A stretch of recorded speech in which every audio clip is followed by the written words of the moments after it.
So this video will discuss the cell cycle and mitosis, and then the next video will go into more detail about the control of the cell cycle. So the point of the cell cycle is to make more cells, not surprisingly.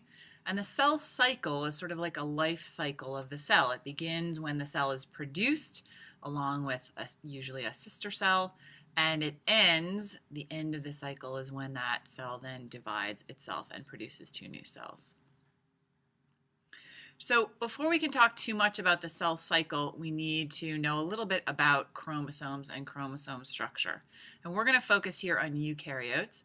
This is what's known as a karyotype of humans. It shows all the chromosomes from an individual human. And you can see humans have 22 pairs of autosomes, meaning chromosomes that don't determine the sex of the individual, and 1 pair of sex chromosomes. And you'll notice that the autosomes, the members of the pair are extremely similar to each other, and those sex chromosomes are actually quite different, and that will become important when we talk about meiosis in the future. So eukaryotic chromosomes are linear. You'll notice that there are generally 2 copies of them. That's pretty common in eukaryotic animals. And that makes us a diploid, meaning we have 2 copies, as opposed to a haploid organism that only has 1, or a polyploid organism that might have multiple copies of each chromosome.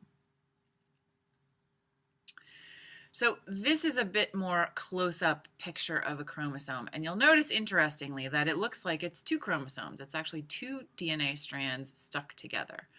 And that's because the easiest time to visualize a chromosome under the microscope is actually at this point when it's already duplicated and the cell is actually about to divide. And we'll talk about exactly what this stage is in a minute, but that's why you usually see pictures of chromosomes looking like this. And normally, most of the cell cycle, a chromosome is just 1 strand. So we know that DNA is a polymer of nucleic acids. There are 4 bases in DNA, A, C, T, and G. It's a double helix. Those strands run in anti-parallel or opposite directions. And a given strand can be extremely long. A human cell has about 2 meters worth of DNA in it. And it's very important to wrap and pack that big, long, skinny strand carefully in order to divide those chromosomes between the daughter cells when they're being produced. Before cell division, each chromosome needs to be copied or replicated, and those 2 copies stay attached until the moment of division during mitosis. And that's what you see here, is those 2 strands attached to each other.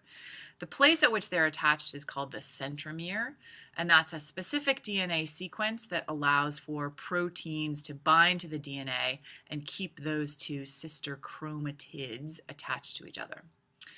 There's also a structure that isn't labeled in the book, but I think is important to note, and those are telomeres. Telomeres are on the ends of each chromosome or chromatid. They're, again, just a specific sequence of DNA. You can't see them by looking at it. But their job is to keep the DNA strands tightly wrapped together at the ends. They're sort of like those little plastic things on the ends of your shoelaces that keep your shoelaces from fraying. So they're important in protecting the ends of chromosomes. So this is the typical image of the cell cycle. And the cell cycle begins just after this cell has been produced by previous cell division. And the first phase of the cell cycle is referred to as G1. Sometimes you'll see it referred to as gap 1, which I think is misleading because it's not a gap. This is an important phase for the cell, particularly for the cell to recover from the process of cell division. It's going to grow during this period, and it's going to perform whatever functions it performs in the body if it's in a multicellular organism. At the end of G1, there's an important decision which isn't noted on the figure that's in the book. And this is when the cell needs to make a decision about whether to continue through the cell cycle and divide, or whether to pause and just continue to do whatever its function is as a cell. So we'll talk more in the next video about why cells make each choice, but essentially we're going to go through the cycle for now, and then we'll see why a cell might choose to go one way or the other later. So if cells do not need to divide for whatever reason, they're going to go into this G0 phase. Most cells spend most of their time in G0. This is, again, when the cell is doing its job. It's not preparing to make new cells, but it is just simply performing its function. If that cell needs to divide, it will go into S phase, and S stands for DNA synthesis.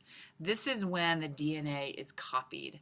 And there are other things going on in the cell at this point, but DNA synthesis actually takes an enormous amount of energy, so a lot of the other cellular functions do slow down during this period.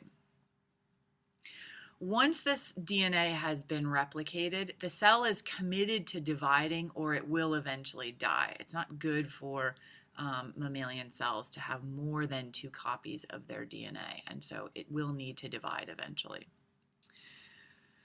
The next phase is called G2. This also involves more growth.